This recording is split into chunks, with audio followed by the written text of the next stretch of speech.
चंपारण जिले के बगहा क्षेत्र में पड़ने वाले बाढ़ प्रभावित गंडक दियारा क्षेत्र में नई खेती का प्रचलन शुरू हुआ है, जिसे पोर्टेबल खेती कहा जा रहा है। अंतर सीमा बाढ़ उत्थानशील परियोजना के सहयोग से की जा रही यह खेती बाढ़ प्रभावित किसानों के लिए वरदान साबित हो रही है। एक रिपोर्ट। पश्चिम चंपारण के बगहा क्षेत्र में गंडक नदी के किनारे बसे रजवटिया, चकदहवा और ठकराहा जैसे क्षेत्रों में बाढ़ के पानी जमा रहने से किसान सिर्फ एक ही तरह के फसल का उत्पादन कर पाते थे। उत्थानशील परियोजना के सहयोग से किसान बाढ़ग्रस्त इलाकों में मचान बनाकर उसमें सब्जियों के नर्सरी लगा देते हैं।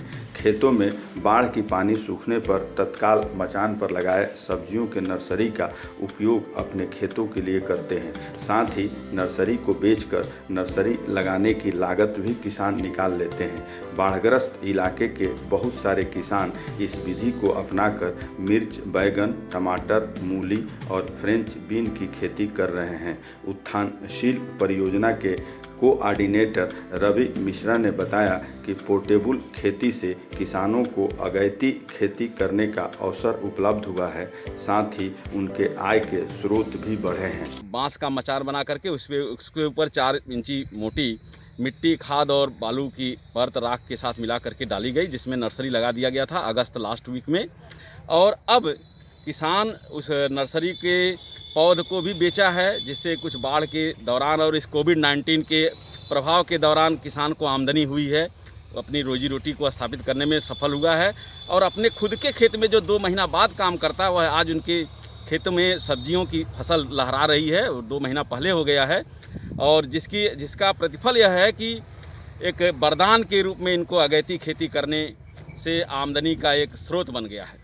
पोर्टेबल खेती कर रहे किसानों का कहना है कि यह गुड़ सीखने के बाद समय से 1.5 महीने पूर्व मिर्च, बैगन, टमाटर, मूली और फ्रेंच बीन की खेती कर रहे हैं। पहले बाढ़ की वजह से एक ही फसल उपजा पाते थे, अब पोर्टेबल खेती के कारण बाढ़ग्रस्त क्षेत्र होने पर भी 2 फसल उपजाने का अवसर मिल रहा है। हम 1.5 महीना पहले अपना नर्सरी तैयार करके खेती कर लिए हैं।